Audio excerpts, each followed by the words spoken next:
This will be the last of the series entitled Christ and the Grand Inquisitor. That's an awful lot about the end of history thesis of Francis Fukuyama, but I did want to finish this up. This is the way of thinking that led to full-blown neoliberalism, so it's worth studying from that perspective. And I'm going into, the last time I went into some criticism, and this time I guess I'll go a little bit further. According to Fukuyama, recognition entails recognizing one's fellow human beings as like oneself, primarily as free-willing beings, as egos who need and deserve to be noticed and treated with a certain dignity. But what if the form of recognition available in today's democracies leaves even the many fundamentally dissatisfied?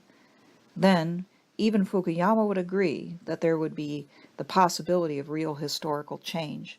If even the housewife and the factory worker do not in the long run find satisfaction with middle-class prosperity and democratic freedoms, then these people will eventually produce their own change.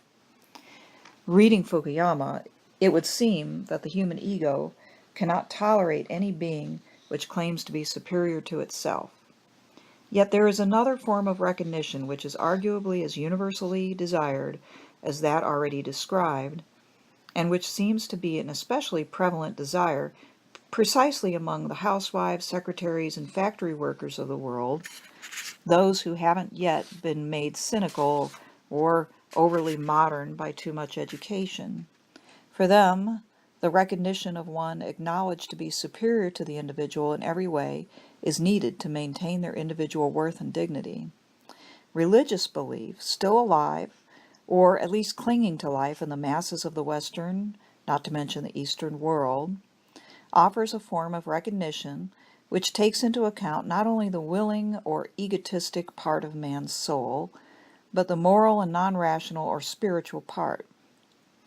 If Fukuyama is correct, any human being who truly believes in God would be terribly diminished and frustrated.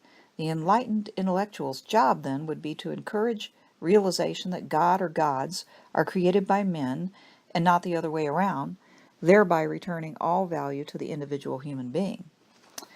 Fukuyama problematically attributes just this derogation of the effect of religious belief to Hegel. It is also the Marxian notion of what religious belief is all about. But there is an inherent difficulty in such thinking. Man feels himself to be more than a willing, egotistic animal.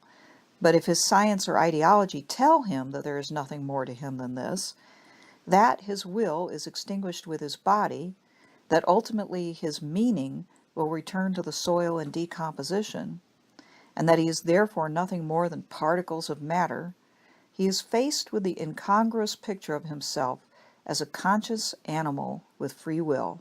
That is, he knows himself to be both animal, the scientific truth, and spiritual, the internally felt truth, and he has no ability to reconcile the two.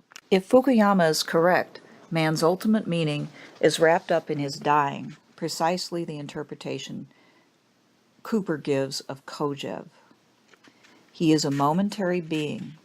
If, then, man's fellow conscious animals recognize him as such, what does that really add to his dignity? Somehow, for a great many people, such dignity is not enough. They cannot bring themselves to believe that they are the originators of the idea of spirit and God.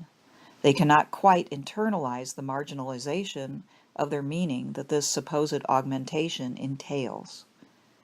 And so they continue to juggle several ways of thinking about themselves at once, always with a conviction, sometimes weak, sometimes strong, that they will continue after death, and that someone or something greater than themselves gives them their ultimate importance and meaning.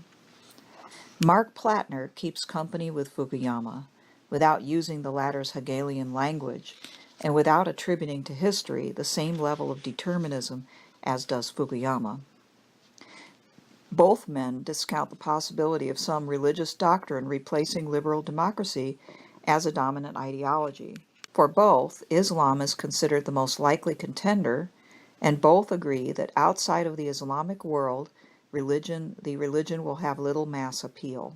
But to think solely in terms of ideology or doctrine, as though history has to be moved by one certain definite set of ideas or another, is to unduly narrow the range of what human history may encompass.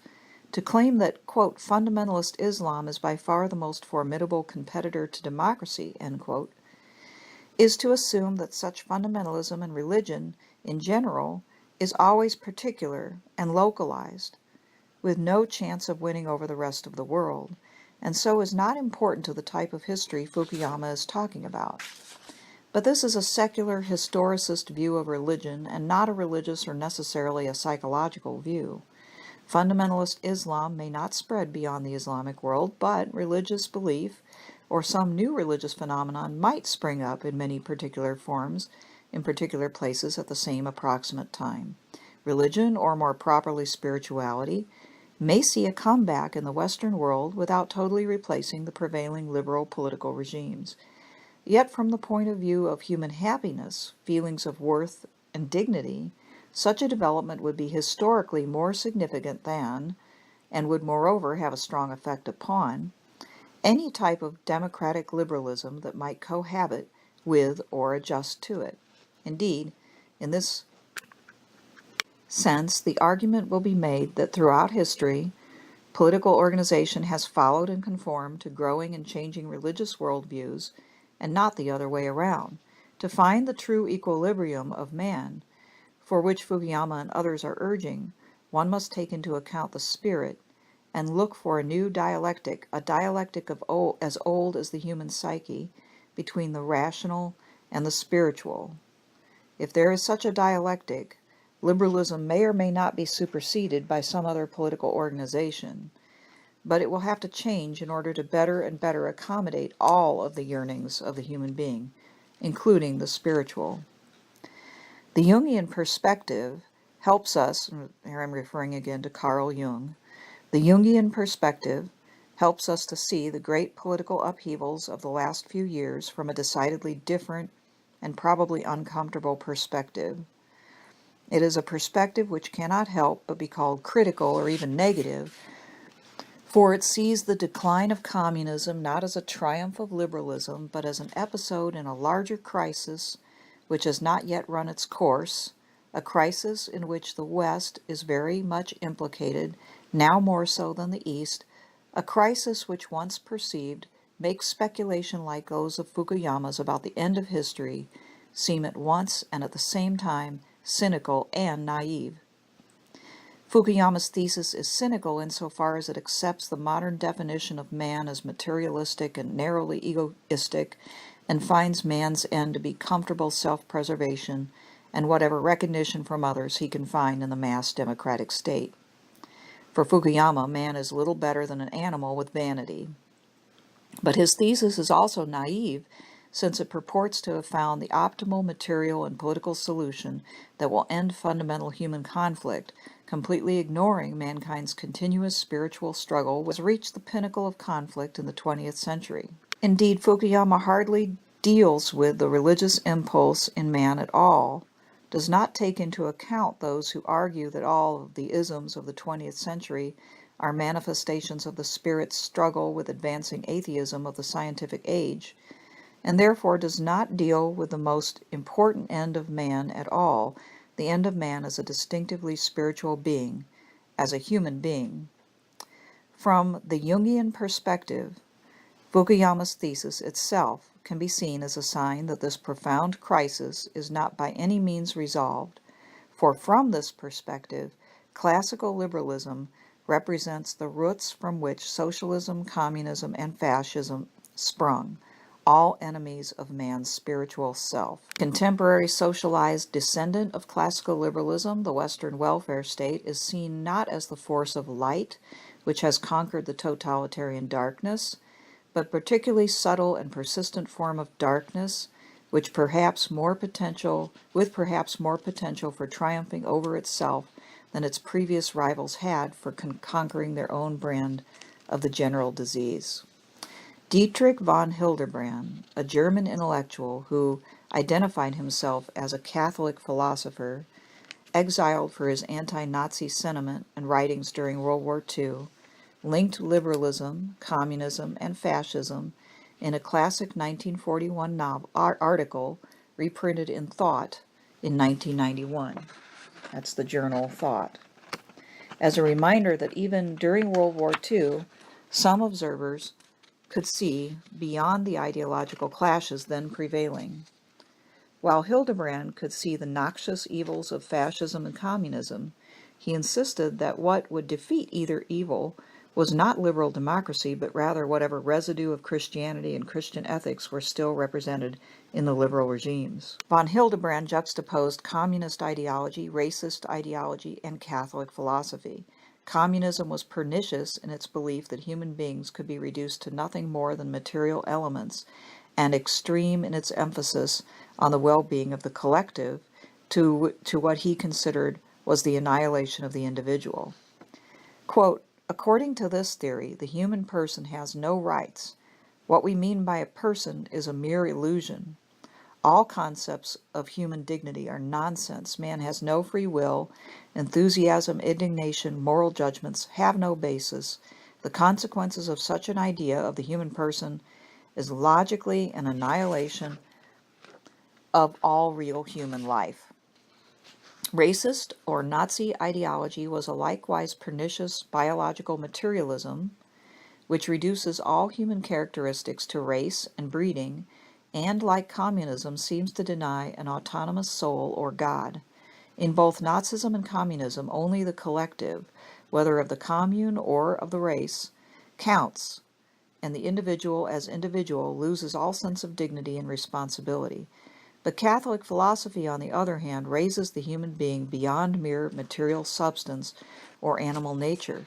The human being is cognizant of himself and others. He is created by God and for God, in that his highest function is to relate to God. The individual human being is superior to animals in order of creation, but also to human institutions like the state, because neither have the capacity for free will or for the self-control, knowledge, and love that flow from free will. Man is inferior not to any other man, nor any human construction or collectivity, but only to God. His ability to express himself in ways that are pleasing to his conscience and pleasing to God is the ability which makes him, as an individual, the highest creature on earth, with the heaviest responsibilities towards the rest of God's creation. Man's spiritual life, since it is the part which makes him human, is therefore of greater importance than the material biological aspects of life emphasized by communism or racism. Communism, meanwhile, teaches that, quote, the economic welfare is the highest good, the only real good. Culture, science, marriage, family, moral perfection are merely functions of the economic question, end quote. While Nazism elevates the sphere of biological life to the position of supreme importance, encompassing both spirit and matter. In both, there is no longer any concern for truth, but only relativistic conformity to the given ideology, which is taken as a creed not to be seriously questioned. There is a hidden assumption in both that the truth is what human beings make it, and has no existence of its own. It does not take too much imagination to apply von Hildebrand's observations to our own time and place. That is, can we not say that the Western democracies now embrace a sort of ideology of materialism, biologism, and moral relativism? The American elections seem to turn totally on what presidential candidates perceive to be able to give the American people the highest material standard of living and the greatest amount of welfare of all kinds, for rich and for poor, and hopefully fewer taxes. We are told by some multiculturalists that races differ so fundamentally in their experience that they cannot really communicate interracially, and to keep the peace must simply accept each other's differences uncritically, as if different races and creeds were practically different species. Family values is a catchphrase of many a recent campaign, but the candidates do not seem too keen on defining those values. Anyone who attempts to speak seriously about shaping the morality of the American public, or simply criticizes its lack of moral fortitude, is apt to be subject to ridicule if he is not simply ignored. Von Hildebrand would no doubt term these developments as a continuation of the anti-Christian revolution, which was simply more evident in communism and fascism. But writing in 1941, von Hildebrand reached back into history to explain the kinship of liberalism, fascism, and communism. The secularization of life, beginning with the Renaissance and flowering during the Enlightenment, led to the gradual dehumanization of the individual of the liberal epoch. He says, the humanists made of the human person an idol, substituting an anthropocentric world for a theocentric world. But as always happens when one makes an idol of a god, of a good, and especially when one makes of it the summum bonum and therefore separates it from the source of all its authentic values, God, one loses the notion of its real value. The humanistic development, according to von Hildebrand, had 5 fundamental consequences. First, man denied the fact that he had been created by and for God, which supposedly elevated man, but actually had the effect of making the individual human being less significant, since no longer connected with anything infinite or absolute. Second, man denied the immortality of the soul, and thus denied himself the natural source of his striving towards perfection in every sphere. Third, through materialism, man denied freedom of the will, and thus disastrously undercut the basis for self-control and morality. Fourth, humanism led to perspectivism, that is, the belief that each individual with his own physical constitution and set of experiences will perceive a different truth, and that therefore man has no ability to attain objective knowledge. Fifth, in Darwinian theory, man denied any essential difference between himself and animals. When communism or Nazism used ideas like these, they were using elements of, quote, bourgeois philosophy, having their roots in classical liberal thought. Why then did communists and fascists attack liberalism? Because, von Hildebrand argues, liberalism was inconsistent. It always retained the Christian values of personal freedom and dignity, rights and duties, even though in theory liberalism attempted to destroy the bases for all of these values. Von Hildebrand thus points out that any serious student of liberal philosophy at least feels that liberalism's conception of what it means to be human undercuts its claim that individuals be treated with the utmost dignity and respect. If, as Hobbes would have it, humans are nothing more but a mechanistic bundle of elements set in motion by God knows what, the logical consequence of this radical materialism is determinism and perspectivism, not the freedom of will and rationality necessary to form a social contract, certainly not the demand for rights later made by Locke and others who basically accepted the Hobbesian view of human nature with a few modifications. According to von Hildebrand, then, the disconnect between the liberal description of humanity and the liberal demand for human dignity is caused by the non-rational datum of Christianity.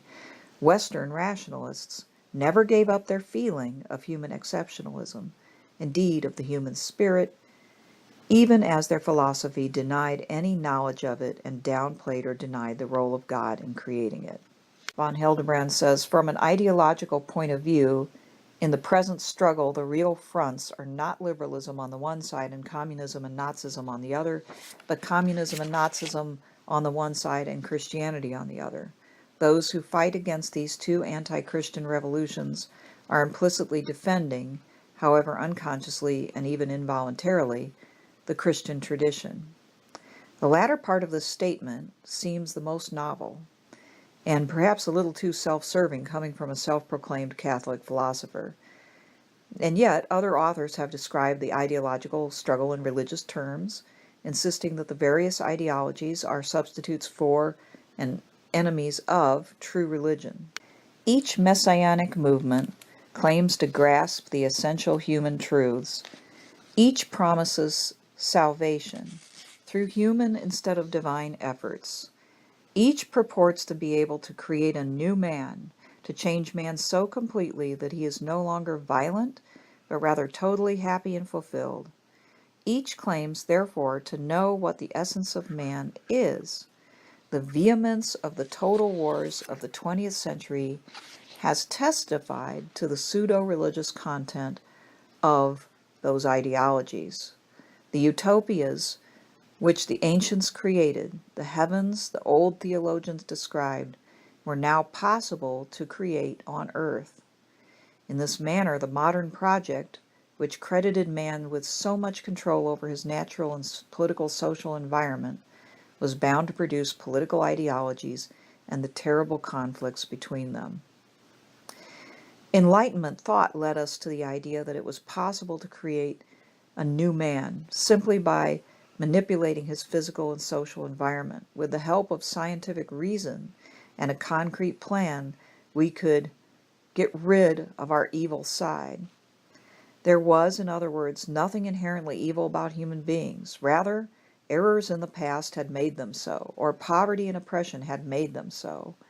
With the idea that man was first and foremost a product of his environment came the corresponding conviction that man was a blank slate upon which smart social engineers might work miracles of reason. The first thinkers to apply this particular brand of optimism to politics were not Karl Marx or Adolf Hitler, but rather Thomas Hobbes, John Locke, and Jean-Jacques Rousseau. But these modern philosophers should not be seen as simply making a break with the ancient tradition or even with the Aristotelian Thomistic tradition, though they, of course, did. More fundamentally, they made a break with God. They argued effectively for the possibility that there was no God, and certainly that human beings were completely in charge of human affairs. The psychological impact of this claim is not really that surprising. The new rationalistic doctrines filled the psychological space vacated by true religious belief.